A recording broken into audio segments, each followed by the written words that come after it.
This is the third part of the 50L distillation equipment installation operation, installing equipment accessories. Prepare the related fittings.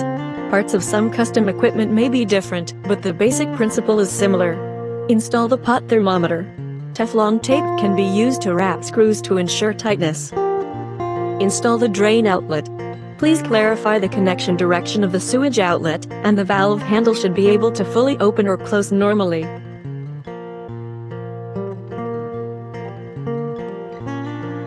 Install feed valve.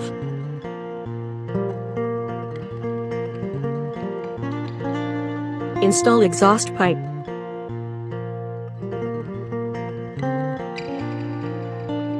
Install jacket outlet valve. Install electric heating elements.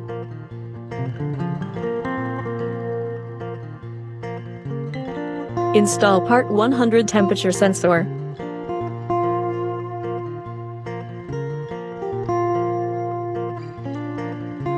In this way, the distillation equipment is fully assembled and ready for testing.